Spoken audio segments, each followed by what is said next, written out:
All right, Sonny, it's our fourth video, and it's get close to Halloween. And so I wanted to talk about this awesome zine that we find from New Big Dragon Games. It's volume 2 of their zine series, and it is titled Wherein Evil Lies. And New Big Dragon Games is known for uh, all of the basic expert compatible products that they produce. So this would be um, this zine and these products that you get from New Big Dragon Games would all be very compatible with old school essentials and anything that is just basic Dungeons and Dragons. Sonny, are you familiar with what a zine is? Yes, it is a little booklet that contains extra campaigns and classes and all the extra fun stuff that you can use in a campaign. Yeah, that's exactly right. It essentially is a magazine, right? But it's not usually not official, right? A zine would be something that is, fan created, and they can vary in quality. Some can be like totally homemade, and but Wherein Evil Lies in the Dragon Horde zine, this is a very quality product. I mean, it's a nice, colorful on the cover, soft cover zine. It feels really great in your hands. I'm actually holding it right now, the hard copy, and it's got great illustrations throughout. It is super fun, and it's got lots of fun little tidbit stuff, kind of on the in the vein of kind of creepy fighting the forces of evil stuff. So like cults and undead and all that stuff, right? So that it's kind of dedicated to those things. It's super fun. So let's take a look. Um, all right, should I increase the size of the page a little bit, buddy? Or Yeah, go ahead. all right, I kind of like to have the full view in there, but I mean, I think I want people to be able to see. So I love this cover. Isn't it awesome? Yeah, it's nice and campy, just how we like it. Yeah. And it's like, oh wow, like a evil cult, and they're gonna sacrifice this pretty maiden, and it's super creepy and really retro, and I love it. It looks like an old-fashioned pulp magazine cover. It's just perfect. So that's what you get on the cover, and then it has a lot of the basic stuff that you would expect from a zine, right? So it's got new character classes. It's got some new spells that you can use in your game. It's got some additional magic items. Um, this guy does include psionics, and psionics is not part of the basic expert Dungeons and Dragons tradition, but he has a his own product that kind of introduces psionics into BX, right? So I think he's just leveraging that. Some new monsters that correspond with this type of character class, and um, some cool optional rules about vampires and some other things. And then at the end, there is a really awesome adventure for characters that are, into the expert levels there. Okay. There's also some tables and things like that. So Richard J. LeBlanc is the guy that we received this from. So here's the first new class that we have here, Death Slayer. Check that guy out. It looks kind of like a barbarian. Yeah, it does. Isn't that awesome? It's a great picture. Yeah, a death slayer. So what are these guys? All right. So this is let's see. He's dedicated to ridding the world of abominable creatures of that are undead, basically. Um, so I think they're basically like a, let's see, Death Slayer's prime requisites are intelligence and wisdom. They have a score of 13 in both wisdom and intelligence. Let's see. These guys they're basically like an undead hunter, right? So, um, which is a cool class. Like if you are playing a game that is going to be, you know, fighting a lot of undead, maybe if you're going into Barrow Maze or something, this would be a good uh, class to have. You know what I mean? So, Yeah, what's your what's your surface thoughts on a Death Slayer, bud? perfect for when you want to feel like Ghost Rider. Yeah, well, I guess, except like these guys are not themselves supernatural. I don't think anyway. Um, let's see. I think they just have a particular focus against undead. Um, and it looks like you choose an undead class, kind of like a ranger in certain editions of D&D. Like you choose like um, a racial enemy, you know, and then you have specific bonuses against that racial enemies. Similar idea to that. Let's see. Any spell cast by the Death Slayer. Oh, okay. So these guys. Okay, yeah. It looks like they have cleric type abilities, but I think they can use bladed weapons. Let's see. Um, they may not wear. Okay, they can't wear armor or use shields, and they're limited to certain weapons here. Um, they can use magical weapons, so that's good. They do attack and save as clerics, so okay, cool. And then here's basically their advancement table. So I love how it gives you the titles of like what type of what you're called at each specific level, and it shows what your spell progression is, how many spells you have of which particular level, and it even gives a list of spells that are available to this class. So you've got it all laid out. So that's pretty cool. And also, you know, at third level, you can create specific things here. You can do a blast glyph, a spell glyph. Okay, so that's just kind of some special abilities. At ninth level, you can create magic items. So that's pretty cool. I don't know about, you know, a Death Slayer building any kind of stronghold. I don't see that in here, but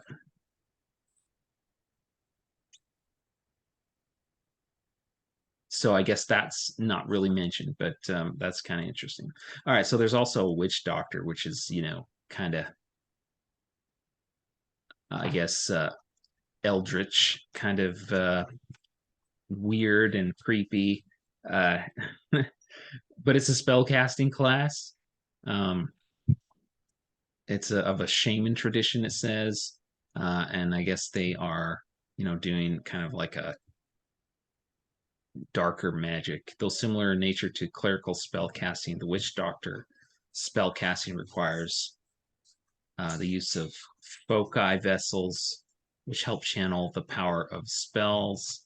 Okay, so they can also turn undead, and they can detect recently dead. So I mean, they've got some cool stuff, and it's all kind of in line with the the creepy undead monsterish kind of vibe that this scene goes with. What do you think about the witch doctor?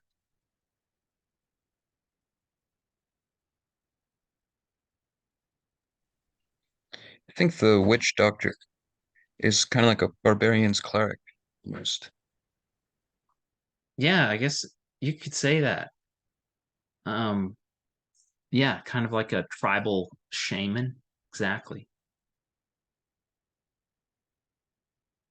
So let's see, they've got so they can detect undead. That's cool. I mean, that's a pretty good uh power actually. At a fifth level, they can animate dead. So they can call forth their own skeletons or maybe zombies or something like that. Let's see. At seventh level, they can possess a body. That's pretty creepy stuff. I don't think this class is for me, to be honest with you, but it's kind of interesting. I Yeah. think it would be an interesting NPC, Yeah, you're not or really the type of guy who goes for the more magic characters.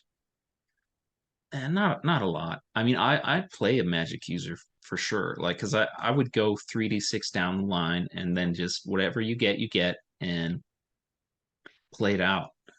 I think that would be cool, but I do like to fight though.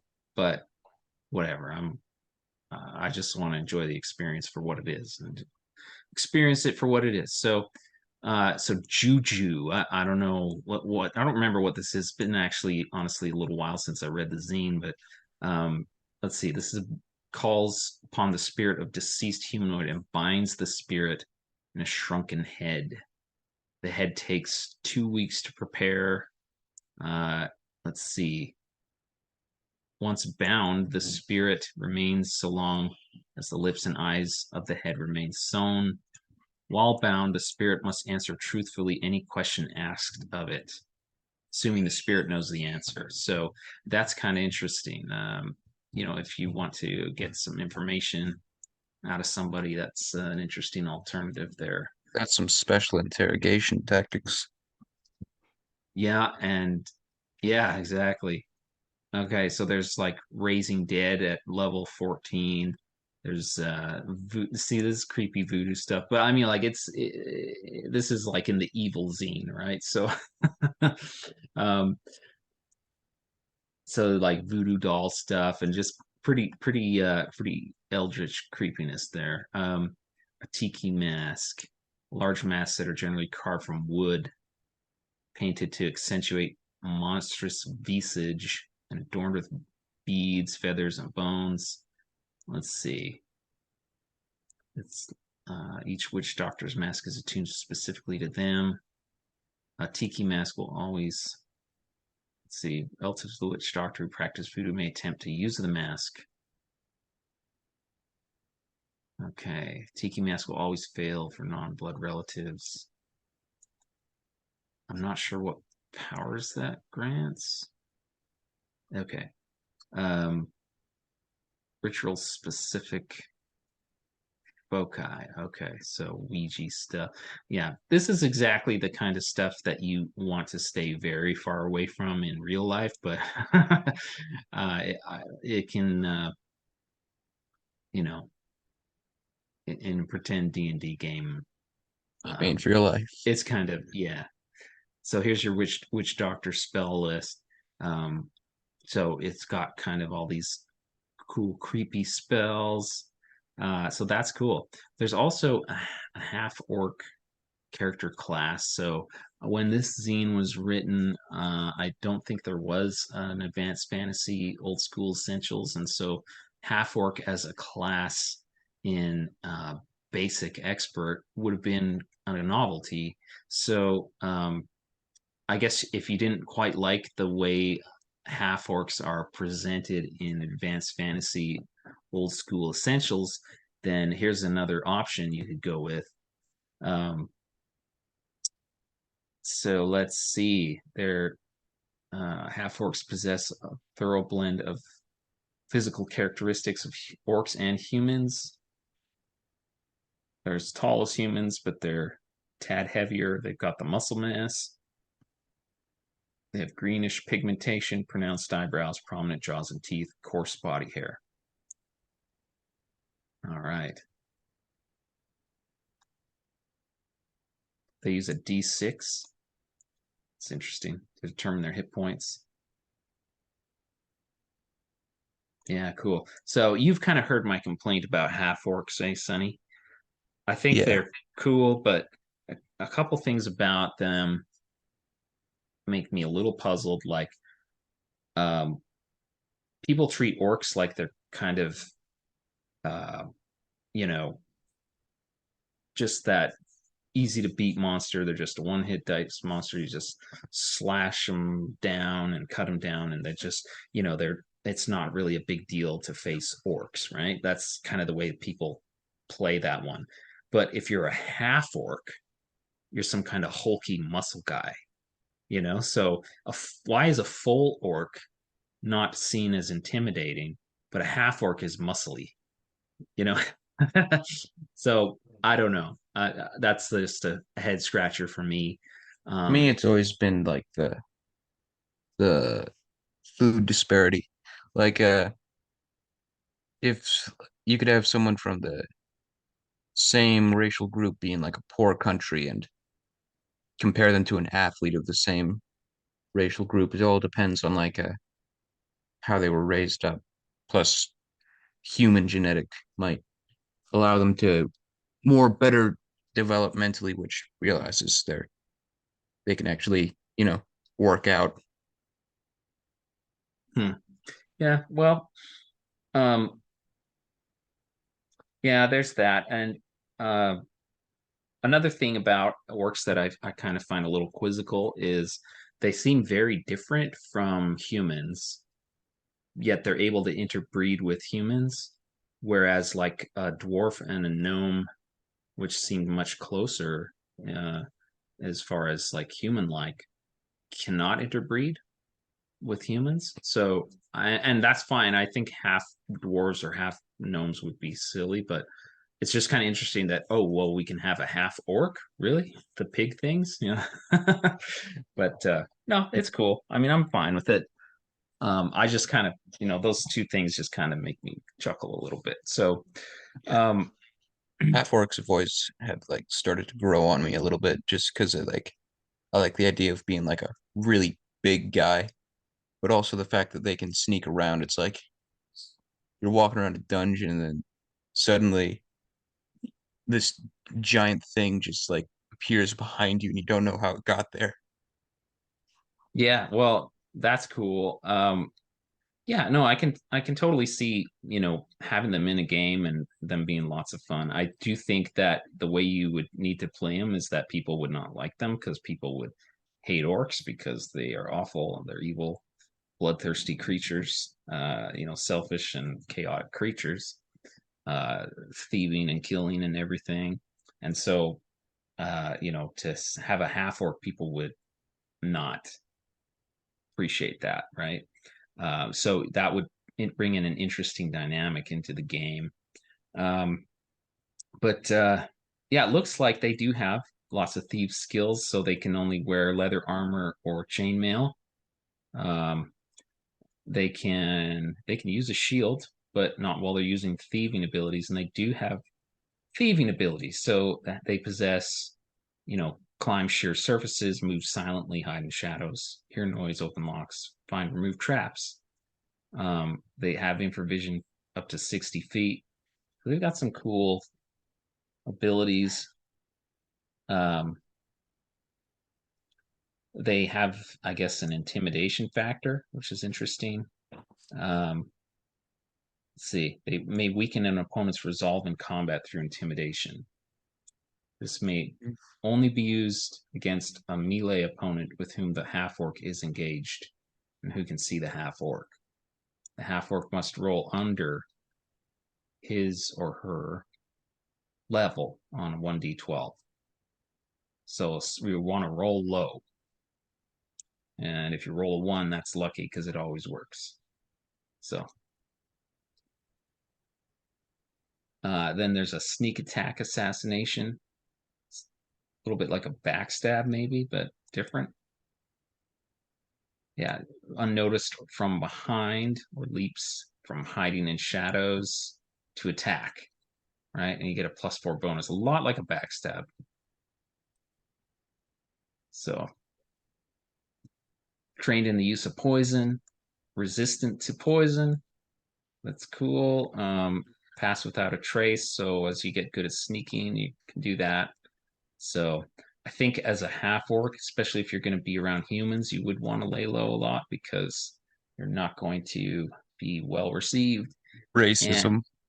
yeah, I could just hear the people, the woke wackos hearing this and getting real triggered. They're throwing up their X cards. You can't tell me that They in a can't handle it. fantasy world, at least no one not have racial preferences. Yeah. Well, well, in their fantasy world, there are no real world problems, right? So that to me, that makes like the most boring game premise you can have, because like having um, deep societal issues or problems makes the game more interesting. For example, like why would you want to go adventuring in the first place? Well, because you make it rich that way instead of living in perpetual poverty, right? And so, your average peasant type guy, if he thinks he can, get it rich, he might want to brave going into that creepy dungeon, risk his neck, because that could be his ticket. Um, and so, yeah, Oh so here's wow, your half thieves' orcs are abilities. expert thieves. Oh, 10% moving silently, hear noise.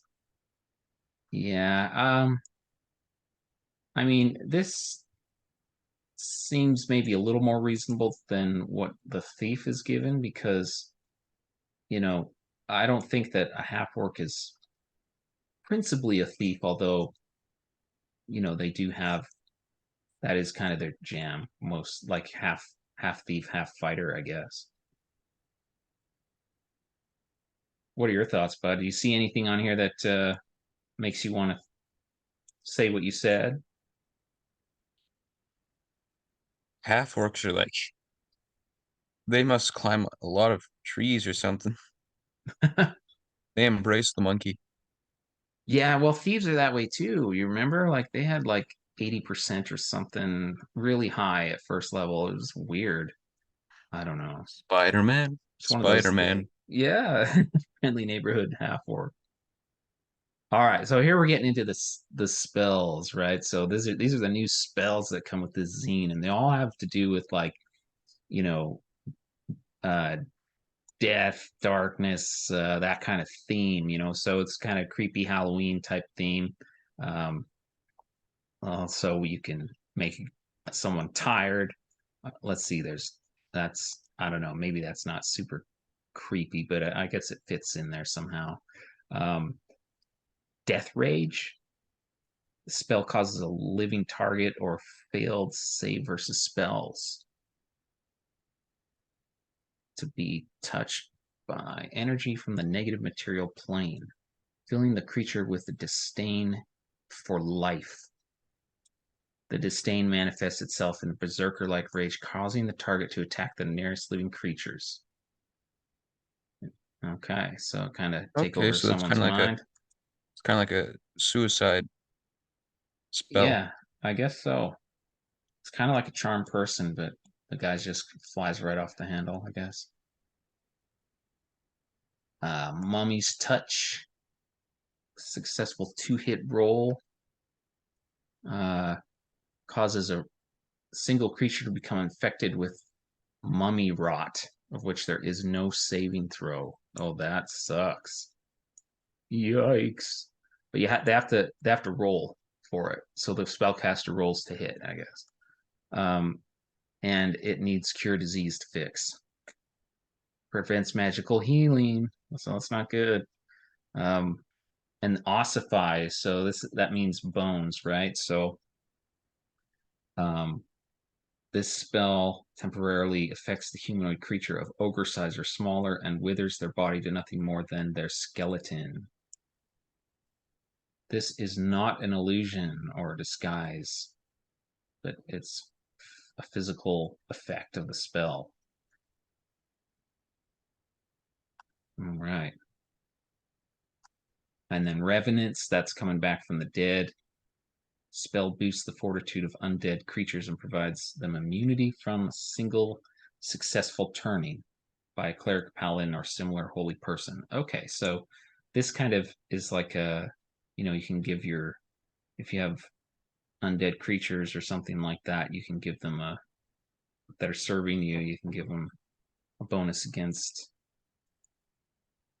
clerics trying to turn the undead. Wailing Fear spell similar to Audible Glamour produces the sound of a wailing souls that are being tormented. Oh, whoa, that's scary. All right.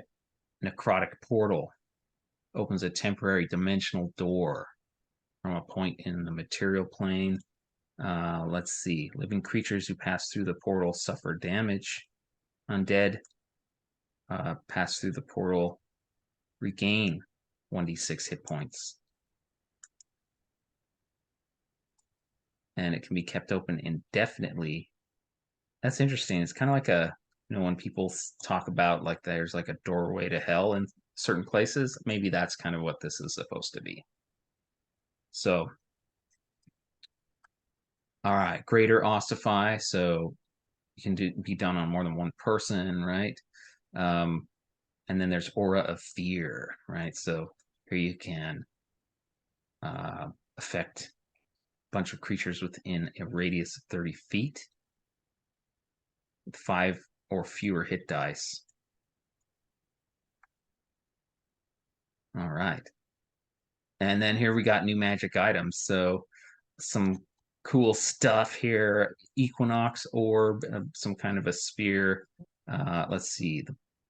It's Marble Orb. Appears absolute black. The other hemisphere is purest white.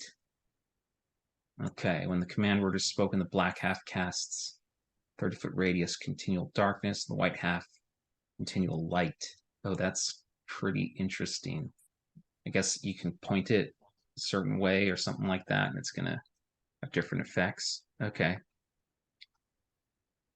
Fiendish Mantle, a hooded overgarment sewn from deep red velvet and often crackles with static electricity, provides the same resistance and immunities normally possessed by an abyssal demon. So that's cool. Hammer of Salvation, Sledgehammer. And it, when attacking with the moon face toward an opponent, the weapon acts as a hammer. Okay, cool. Plague Mace. So there's just some cool, like, undead type weapons and items and things like that. Then here's the psionics. I don't pay too much mind to this because I don't use psionics in my games, but do you know what psionics is, Josh? Mind power. Yeah, basically. It's like Professor X kind of thing. I don't Jean really, Grey. yeah, I don't really, yeah, I don't think it fits too well in the genre, so I just ignore it. I don't. It's from Advanced Dungeons and Dragons. That's where Gary Gygax kind of inserted it, but I just don't think it's. I don't think it's a good fit. It's kind of like the monk class, doesn't really belong there. Doesn't feel like it does. Cool. So now here we're into the monsters, and these are great. Look at these pictures. Oh man, that thing's coming out. So this is a ruined corpse, a corpse that is conspicuously stained, moldy, rotted. Uh, so I think it has. Oh yeah, the Spooky, putrid scary spell. skeleton. I think this is supposed to be smell. The putrid smell precedes them. Yeah, because any creature with the sense of smelling, yeah, it suffers nausea if they don't save versus whatever. And then you've got this cackler. Ooh, Halloween, Halloween. So these are menial undead creatures. And it looks like they work for greater undead creatures, right? And they just cackle all the time. So that's pretty creepy, huh? I can see having a good like Halloween session with some monsters like this, you know. A crypt riddler. This looks like Tales from the Crypt, doesn't it? Like old fashioned. That's fun. So this guy asks riddles, I guess. Um, Riddle me this. Who's a third of the population but causes half the crimes? And they like music that rhymes. no idea. That's from like a funny like guy dressed up as the Riddler. Oh, okay. And then we got a corper. So I don't know corper with a K. Uh, so I mean, corporeal means bodily, so maybe it's got something to do with that. But that's spelled with a C. But anyway, a corper is an undead spellcaster created when a high level magic user attempting to become a lich has their phylactery ruptured during the process. So they're kind of like a failed lich, right? Uh, They're a mistake and their parents are not proud of them. yeah. So that's kind of an interesting thing. So a hill haunt. So this is like I think an enormous specter or something. An enormous, yeah, there you go, an enormous specter-like creature that is spiritually tethered to an outdoor location. So that's kind of interesting. Pretty creative monsters. Snakehead woman, and then here's optional rules for vampires. So this is kind of rules that can make vampires possibly more interesting. And so some of these optional rules are like that the lengths you need to go to kill a vampire, right? So optional rules for killing a vampire. Um, maybe you have to, for instance, cutting off the head of a vampire reduces its hit points by this much. If the vampire's head is returned to its proper place atop the body, the vampire is reduced to 0 hit points and it will reattach. Stuffing the head with garlic flowers might be a typo. Uh, vampire give let's see, lowers the vampire by an additional 1 hit dice and prevents the head from being able to reattach. So stuff like that, burying the vampire at a crossroads. If the vampire is buried face down at a crossroads, once the dirt over the coffin has been packed down, and sight is blessed by a cleric. So yeah, so just some interesting things that you can put into the vampires just to make it a little bit more of a ordeal to get rid of those things, right? Because they're very powerful monsters, and especially in basic edition, I think they're the most powerful creatures in the game, really, almost. So, um, yep. So this is interesting. So here's some uh, petty gods, just some shadow walkers, assassins, just different stuff that has to do with like creepy darkness. So here and they're statted out, right? So there's a petty god of shadows, walkers, assassins, and stuff like that. And here's one of his servants. So they got their stats here. So and then this is, I think, the coolest part here. So this is actually an adventure at the end of the zine that is basically like cult themed, and your adventurer party has to, go into this cult's domain and, you know, basically root it out, and it's pretty cool. So I read through it, and I really liked it. I wanted to run it, but we don't have characters that are of this level. So, maybe later, but so I won't give away too much about it, but basically it's like cult themed, and that would It's be who? so that would be cool for uh, some kind of a Halloween session or something like that. Um, this is like okay, so kind of like an insanity table, I guess. Um, so what happens if let's see, why would you become unhinged? Maybe it's because you have had terrible trauma from evil or something like that. I don't know. Or maybe it's because you're under the control of evil. Yeah, that seems more like it. Um,